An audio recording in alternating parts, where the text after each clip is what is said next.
who's that guy in Britain that he talks about the reptilian? David Icke. You're associated with him. So all that information that he brings forth is legit.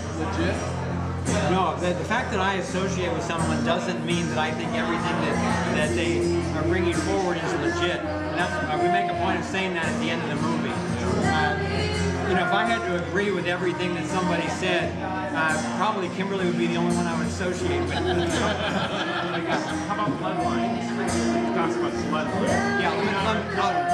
Yeah, I'll address that.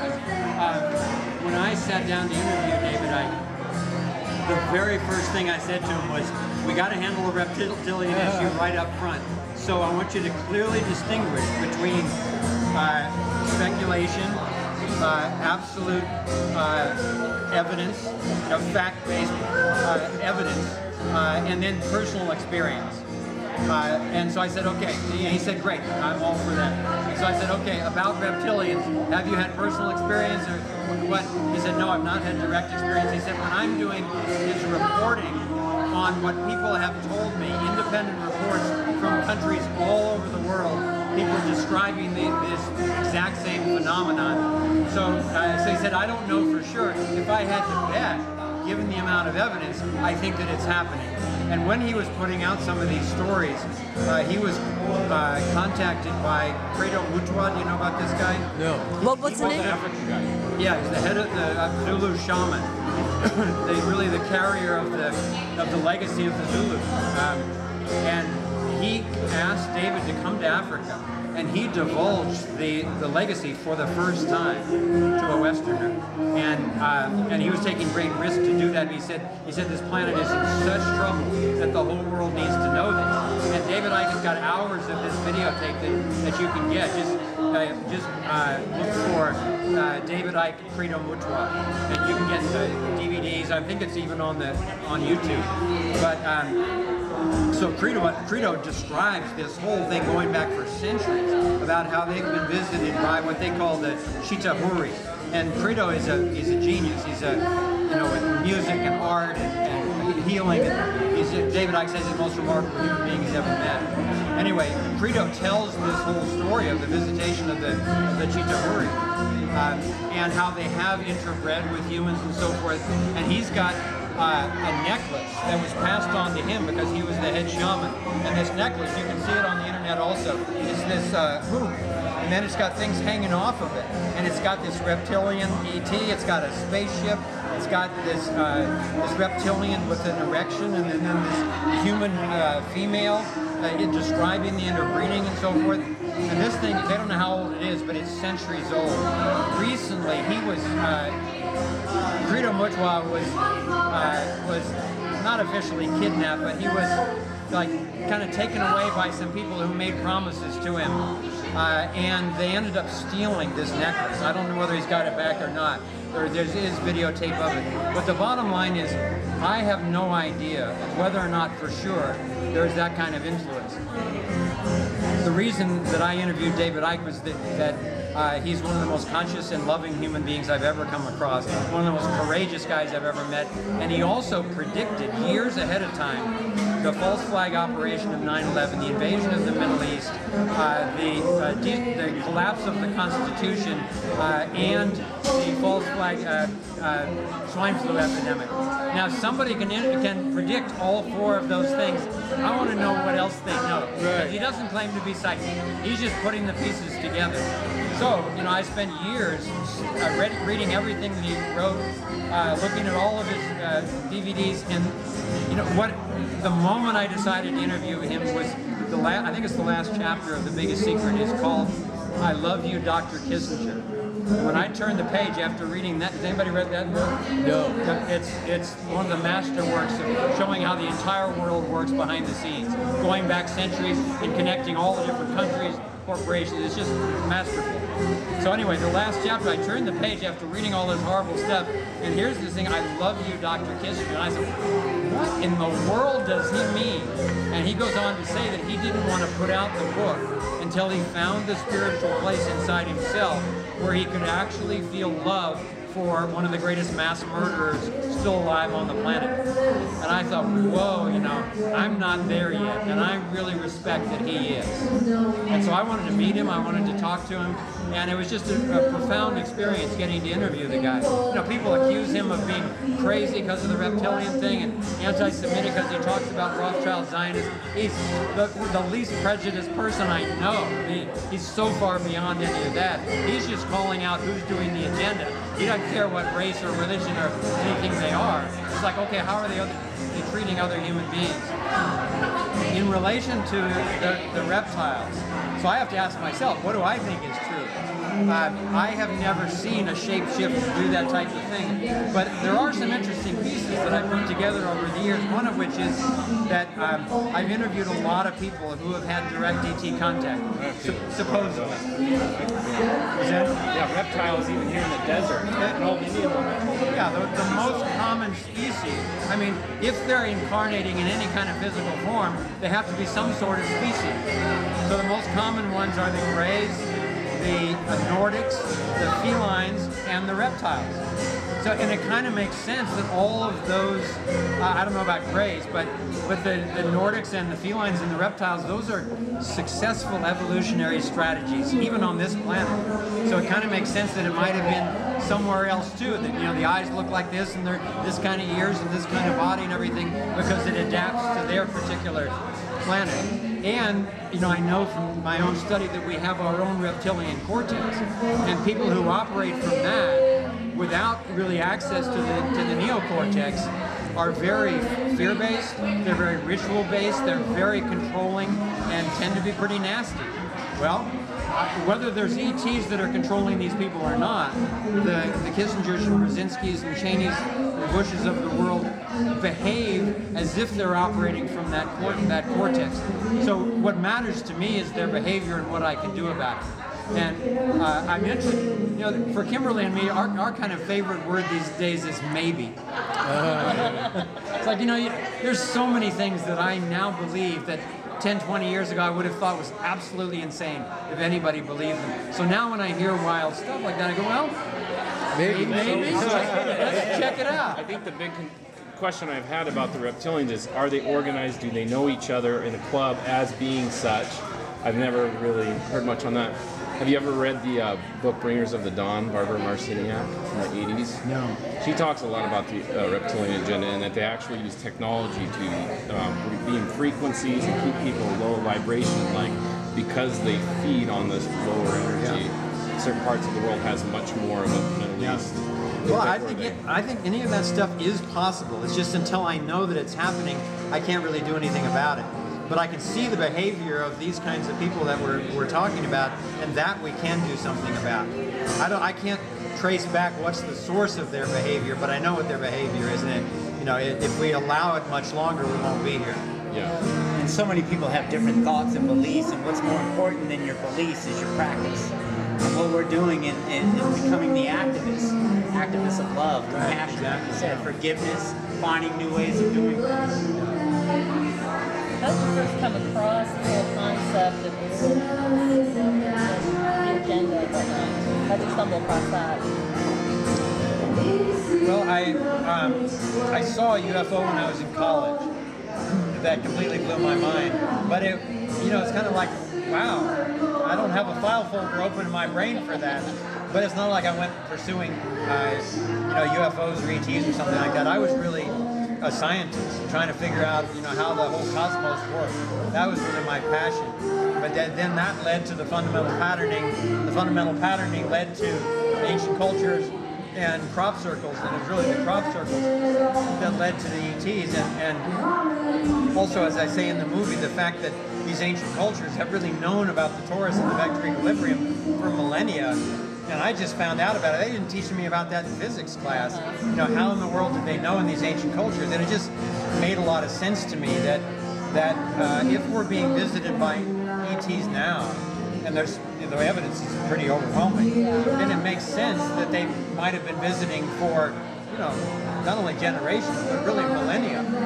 And so it makes a lot of sense that when these various cultures are all reporting these you know, star gods and so forth, sun gods that come down in these burning chariots and all this stuff, and then lift these stones that we couldn't lift today, and create the Ark of the Covenant and all that stuff. It just, it created a big maybe for me. And as the pieces started getting put together, and when I finally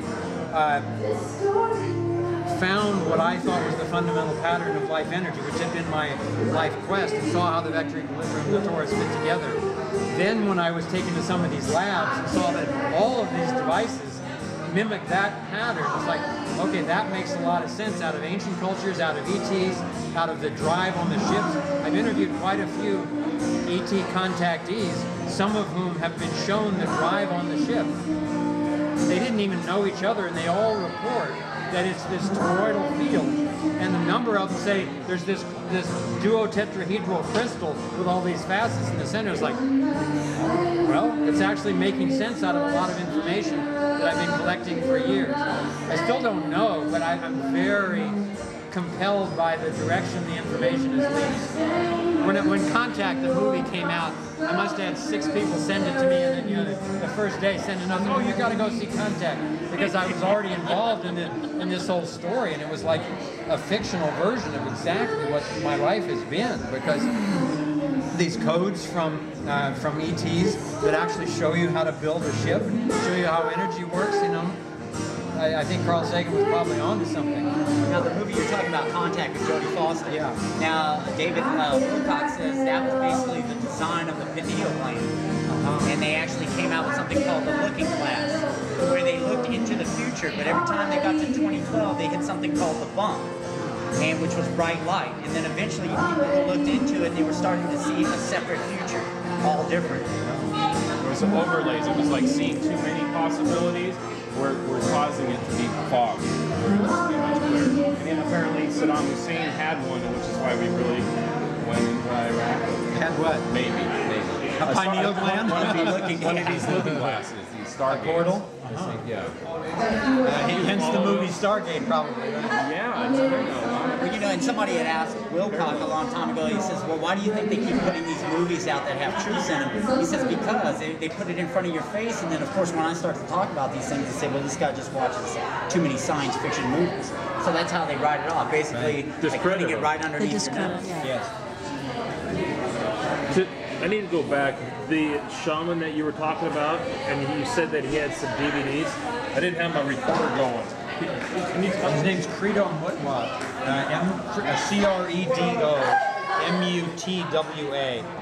And he's still alive. He's not in good health, but he's a remarkable man. I haven't met him myself, but I've known 2 people independently who went and spent time with him. They both report that he's the most remarkable man they've ever met. So I'm curious about it. It'd be interesting to see his videos. We're bellying up to the bar, Foster. Our village is getting bigger. Put that one out behind you. Bring that table over. What I'd love to ask about is there's talk that there's been people on the other side that kind of infiltrated the New Age movement, the conspiracy guys. I can't pull it over. And certain, like Drumbelow has been a name tossed around with somebody. Are you familiar with people that kind of seem like they're on our side? They're in the media. Some people, I think Alex Jones is kind of a double agent, triple agent, whatever. Is that something you look out for, or you try to kind of really Well, it's dig something in deep, that or- I think goes on all the Yeah, time. like Benjamin Any Fulford, organization something which is gathering significant momentum, there will at least be attempts to infiltrate them. I absolutely don't think that Alex Jones is a double agent. I don't either. I mean, people have been saying the same thing about me, that I must be a corporate shill. Because you're not promoting hemp and cannabis and cancer research. that? There's a guy who has it out for you on the internet. He's like, because he's not addressing hemp and cannabis as a possible cancer miracle cure, and hemp basically thriving people with its agricultural ability in our country. So that's probably something. I haven't even come across that. If you got to address that in one of your video Well, blogs or something. I probably 'Cause already he's have. all over the internet. Because Like, this guy is not legit. Really? Because if he knew anything about hemp, he would be saying all kinds of stuff. Well, about a couple of weeks ago, I spent a day with a group at Thrive San Francisco, which was quite a large group. and a lot of the top hemp and cannabis lawyers were a part of this group. And so we spent a day discussing all of these issues. And I'm totally in favor of the legalization of any of these kinds of recreational drugs. The notion that somebody can tell us what we can put in our bodies and what we can't is just outrageous in terms of fundamental liberty to me. But also, they were educating me in terms of the not only the kind of amelioration of pain and so forth that a lot of people are getting tremendous benefit from, but in certain combinations. I met a man there, I can't remember his name right now, he's running for Congress. His name is Dr. Courtney, I believe. Brilliant scientist. I know about this, juicing cannabis, right? Yes, exactly. And they were educating me about this. It sounds absolutely fantastic, and another whole area that's very beneficial and has been suppressed. But there are good signs that will be coming out also. Okay. So whoever this is, it was You chat them up real quick with a 5-minute thing about, I think it's great, it has medical potential, and industrial-wise, we could really turn around the economy with Well, I have a videotape of that day, so if necessary, Okay. I'll put up a clip. So what do you think about dimethyltryptamine, DMT? It opens up your pineal gland. Every time you go to sleep, what creates dreams. Happens to be a class 1 drug, one of the most illegal drugs. But every time you go to sleep, your body produces more of it than you can ever intake. And everybody who goes into it comes out of it viewing the world completely differently. Yeah. Well, I was interviewed for a new documentary that's coming out called The Reality of Truth, I believe. And it explores all of these areas. And Deepak Chopra's in it, and John Hagelin's in it. I think Marianne Williamson's in it, and a number of others. And so I got a chance to address this. And given that there are cameras on, I'll say really clearly that I caution anyone about abusing any type of substance that you put in your body. There are major risks. I personally have had a lot of my awareness opened by various psychotropics during the course of my life that showed me possibilities. That then I felt, instinctively that, okay, wow, that's possible. Now I need to earn it through meditation and through exercise and through discipline and through consciousness training and so forth. I think that's the function of a lot of those things. I have had, close friends really damaged by taking too much of those things. I think it's a tragedy that they're being suppressed the way they are. I used to work as a volunteer with the Journal of Transpersonal Psychology 30 years ago when they were first discovering the therapeutic effects of ayahuasca. And the therapeutic effects That's the liquid form of DMT. Yeah, the therapeutic effects were so dramatic that it was threatening to the American Psychiatric Association. So they, classified that and made it illegal and all that kind of stuff. But, we're coming up on the era where it's just not going to be acceptable to the masses of people anymore to stifle their education, stifle their consciousness growth, stifle their health, stifle their freedom. So this is all part of one kind of collage, I think, that's organizing itself very powerfully right now. Yeah, I was telling them earlier, I said rules were made to serve us, not us serve the rules. Yeah. So when they stop serving us, it's time to break the rules. Exactly. And that's what's taking place right Yeah, now exactly. on a worldwide level. Yeah, it's actually very exciting I know, to watch. cheers. Yeah. I was excited to see you get on Alex Jones. I like Lilu Mace though. That's even cooler, right? The what? Lilu Mace. She's pretty. She was wonderful. Oh, Yeah. isn't she a mood? Yeah. Yeah, she's got some high energy, that girl. She does. She's It was doing a great interview. job. It was really good. But Alex, was quite skeptical about the movie before he saw it. He's never been able to get on board the ET agenda. I don't know. Well, or the free energy agenda. But he was so soft in that interview and was so supportive. And he said, "I got to have you back on. I want to have your son on." My son, who educated me about I wanna talk to your son. a lot of this stuff. He's a fascinating guy. A lot of the people in the free energy movement and other markets that Thrive touches were very inspired by Alex's openness to the movie.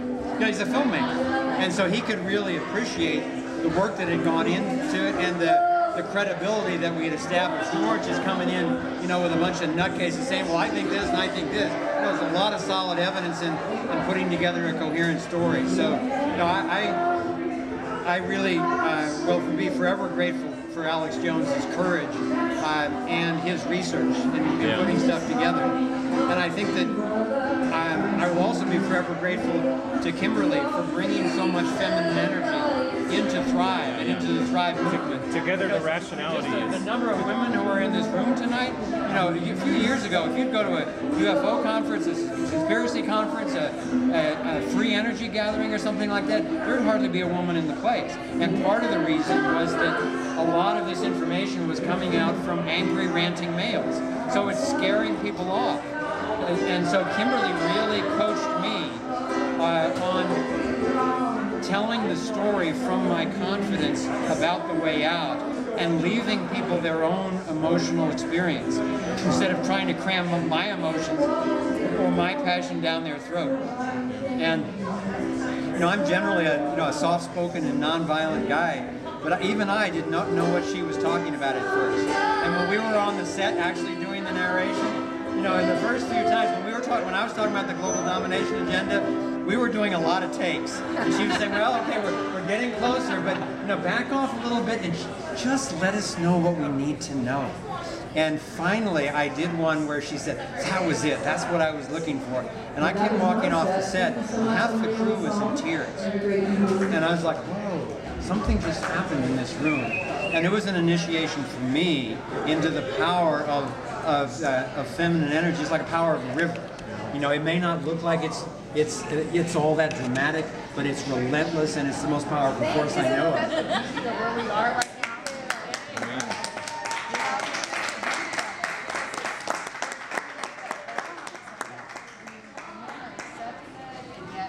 And the women, I think, are soft. We went to both polarities, and it's like we're at a time where we're really coming together. Exactly. Finally. Yes. And that's what excites me. It's so beautiful to see.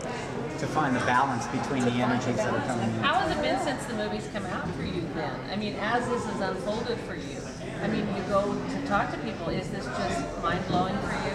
Well, it's so heartwarming.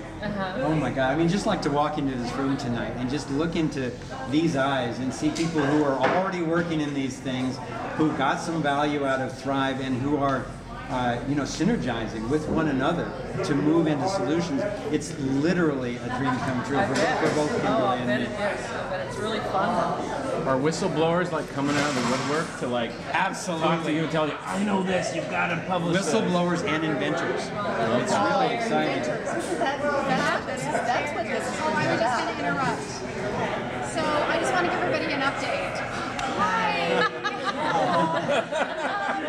Okay, so it's 6:45, and of course the doors aren't going to flood open at 7, but we're opening it to the public at 7. And we wanted you to just kind of sit to our small group for just a few minutes, and maybe we can kind of all circle around to the music stopping, and we can, Oh, I guess I could zoom in. as a Save yours? Okay. group and just kind of give us the Forgot about the highlights Zoom. of your efforts. Probably going to be I'd love to. because we're fully engaged. Then are we going to be speaking with the larger group as well? Yeah, so right around 8 o'clock, we'll go on the stage with the sound. And then we thought, 10 minutes, 15 minutes. And then you can evacuate, hang out and party, whatever you want to do. Great.